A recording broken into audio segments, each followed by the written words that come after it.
ನಮಸ್ಕಾರ ಕುಂಭರಾಶಿಯವರೇ, ಈ ವಾರ ನಿಮ್ಮ ರಾಶಿಯಲ್ಲಿ ಸೂರ್ಯ, ಮಂಗಳ ಮತ್ತು ರಾಹು ಒಟ್ಟಾಗಿ ಸಂಚರಿಸುತ್ತಿರುವುದರಿಂದ ನಿಮ್ಮಲ್ಲಿ ಹೊಸ ಉತ್ಸಾಹ ಮತ್ತು ಮಹತ್ವಾಕಾಂಕ್ಷೆ ಹೆಚ್ಚಾಗಲಿದೆ.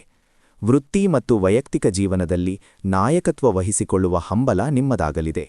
ಆದರೆ ಬುಧ ಗ್ರಹವು ವಕ್ರಗತಿಯಲ್ಲಿ ಇರುವುದರಿಂದ ಯಾವುದೇ ನಿರ್ಧಾರ ತೆಗೆದುಕೊಳ್ಳುವ ಮುನ್ನ ಸ್ವಲ್ಪ ಯೋಚಿಸಿ.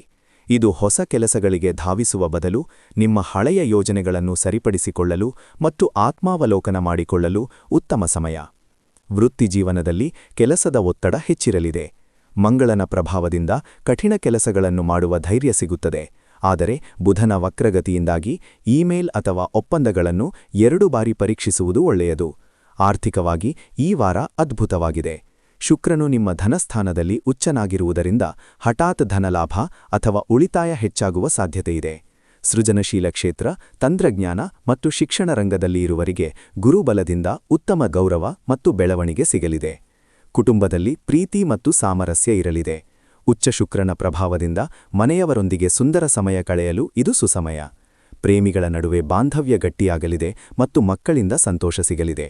ಆದರೆ 7ನೇ ಮನೆಯಲ್ಲಿರುವ ಕೇತುವಿನಿಂದಾಗಿ ಸಂಗಾತಿಯೊಂದಿಗೆ ಸಣ್ಣಪುಟ್ಟ ತಪ್ಪು ತಿಳುವಳಿಕೆ ಬರಬಹುದು. ಆದ್ದರಿಂದ ಪರಸ್ಪರ ಮಾತನಾಡಿ ಸಮಸ್ಯೆ ಬಗೆಹರಿಸಿಕೊಳ್ಳಿ. ಆರೋಗ್ಯದ ಕಡೆಗೆ ಗಮನವಿರಲಿ. ಅಧಿಕ ಕೆಲಸದಿಂದ ಮಾನಸಿಕ ಒತ್ತಡ ಅಥವಾ ತಲೆನೋವು ಕಾಡಬಹುದು. ಸರಿಯಾದ ನಿದ್ರೆ ಮತ್ತು ಧ್ಯಾನ ಮಾಡುವುದರಿಂದ ಮನಸ್ಸು ಶಾಂತವಾಗುತ್ತದೆ. ಈ ವಾರದ ನಿಮ್ಮ ಮಂತ್ರ ತಾಳ್ಮೆ. ಯೋಚಿಸಿ ಹೆಜ್ಜೆ ಇಟ್ಟರೆ ಯಶಸ್ಸು ಖಂಡಿತ ನಿಮ್ಮದಾಗಲಿದೆ. ನಿಮ್ಮ ನವೀನ ಆಲೋಚನೆಗಳು ನಿಮಗೆ ವಿಜಯ ತಂದುಕೊಡಲಿ. ಈ ವಾರ ನಿಮಗೆ ಅತ್ಯಂತ ಶುಭವಾಗಲಿ.